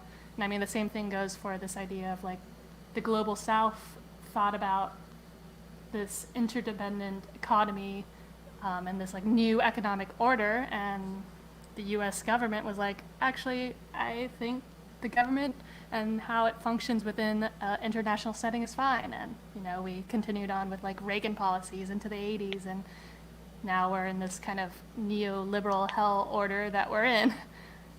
And the whole, like, how globalization has kind of become what it has become is, I think, responsible for producing a certain element of nationalism in all these countries. And it's not that necessarily globalization is bad, but how we've enacted it is. So I would tie a phrase to this, and it's managed decline. And a lot of the nationalism is a response to perceived managed decline, which is the belief that America was once great and the leaders at the top have allowed us to kind of fade away.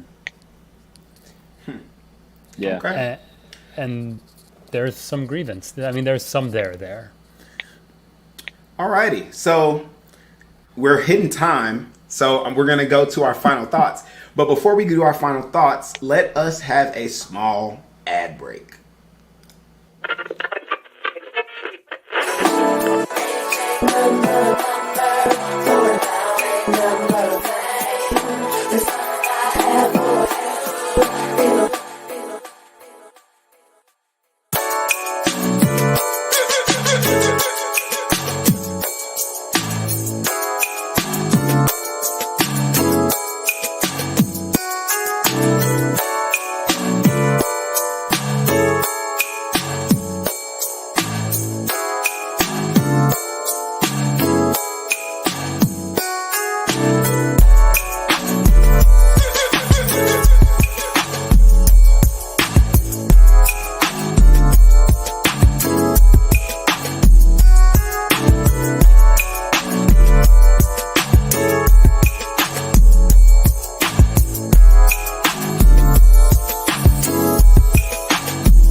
Those were ads for Shadowrun Missions, Shadowrun RPG, hosted by Master of Rem Alternis, which is every Tuesday at 8 o'clock. Our next episode is 2 Tuesdays from now because they're starting a Kickstarter, which is for good. If you've been to the show before, Danny, return panelist all the time, he just wrote a graphic novel, and it's coming out soon. He's trying to get it published. So more information on that. I'll have more information next time. I was not prepared to give that little speech just now, and I don't want to say anything wrong because Daniel, he'll mess me up. So, and also that was June's Beats. My Uncle June produces music. He does compositions, all that fun stuff. So if you want to know more about that, hit us up on admin@willnellymedia.com and we'll get you hooked up with June's Beats. All right. So this is Final Thoughts. Final Thoughts it's a comic book, 28 pages. It's like, what is the full name? I always mess up the name. Coddlesworth. Clockwork Circus, something like that. It's 3 C's, and then there's clockwork in there. And I think the first thing is Coddlesworth. I could be wrong. Correct me if I'm wrong. Anyway, so Final Thoughts is a part of the show where each panelist is going to tell you what they're leaving. Coddlesworth, Clockwork Circus. I was right.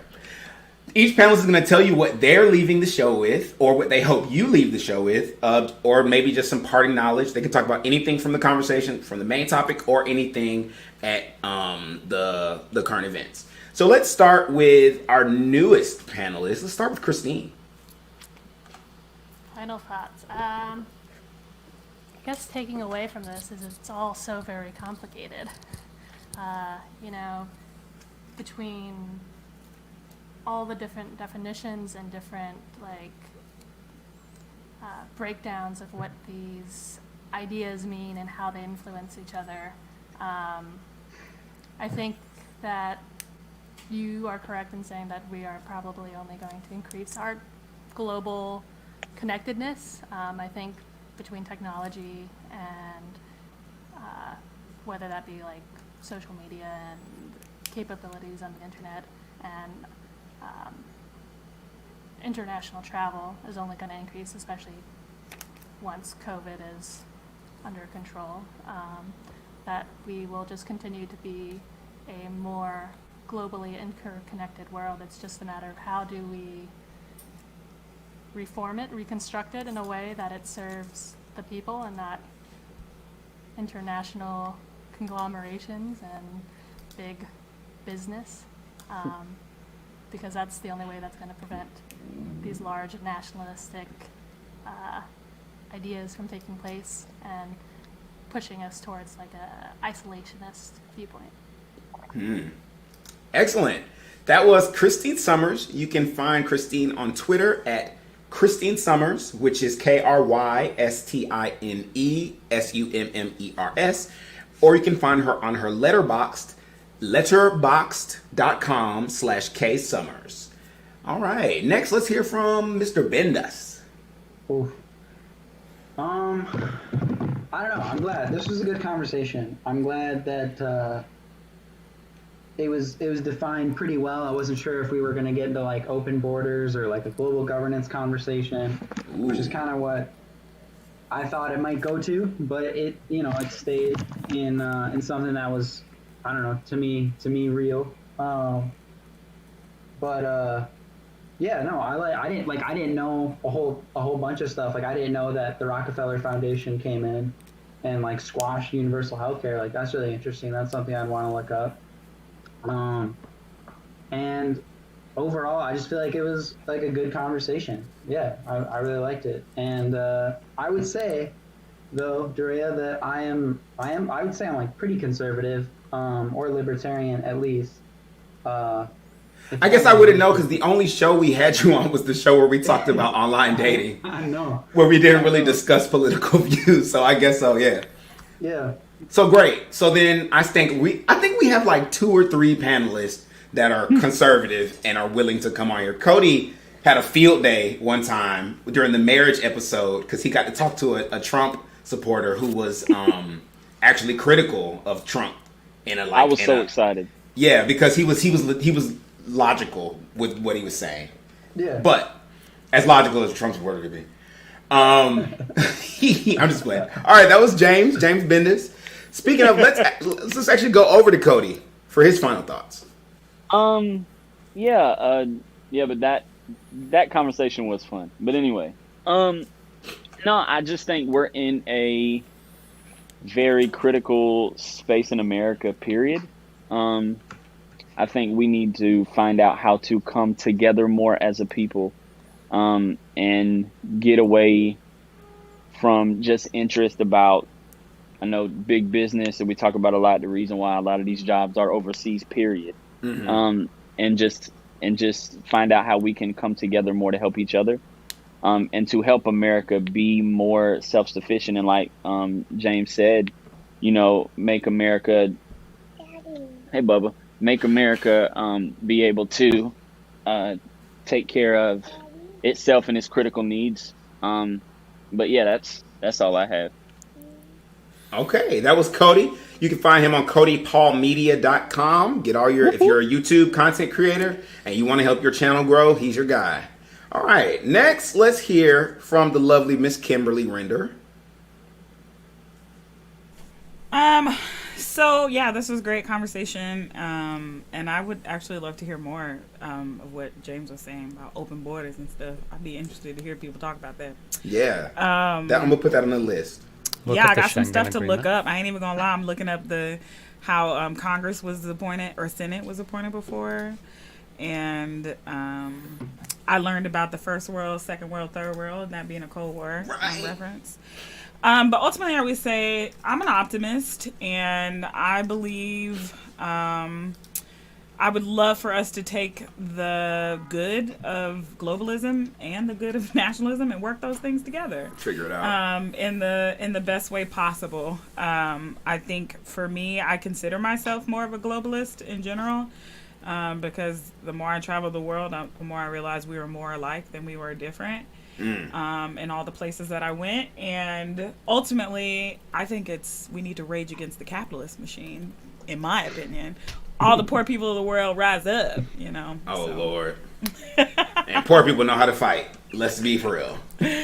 Yeah. All right, that was Kimberly Render. You can find her on Instagram at Kimberly Sings. That's KIMBERLI.sings. All right, James, let's hear what you got, buddy. Final thoughts. First, thank you for the conversation. I probably talked too much. I'm sorry. He was excited today. Don't apologize. I did sign up for this one last week. I would caution people that as we go forward into a post-pandemic world, we need to understand the difference between rights and privileges, and how American privilege is perceived in our travel destinations. I encourage people to look at Bali and how Bali has experienced life in the past year and a half, and how it's really just suffered because of American action and inaction. Anyway, it was a pleasure talking to you all. Thank you for having me. Excellent. All right, before I say my final thoughts, I'm going to thank everyone who's watching. Thank all of the panelists for joining us here. I want to also remind you to subscribe to our YouTube channel. Click like, give us a little comment, and make sure you hit that notification bell to find out when we're posting new content. All right, my final thought is actually, I'm just going to echo everything everyone said here. What I really want to stress, instead of echoing, is I want to stress people to do their own research. At this point in time, what you're hearing every panelist say is, I have more to do, I have more to learn, I have more to hear. That's what you should be doing as an individual. That's your part of the puzzle, is to go out there, find out things, be knowledgeable. It's okay if you don't know everything, if you're in the pursuit of knowledge, but don't be out here talking like you know everything when you have never cracked open a book. So educate yourself, be empathetic, and, spread love, guys. So thank you for joining us here on Talk It Out for another wonderful episode where we gather together a group of what's my line? What's my line, Rakia? Talk It Out where we people of opposing views get together and have a healthy, productive dialogue in a respectful way, keeping in mind that it's not always about what's happening to my brain. Being right or wrong. Yes, it's not always about being right or wrong. Sometimes it's simply about listening and being heard. Have a good night.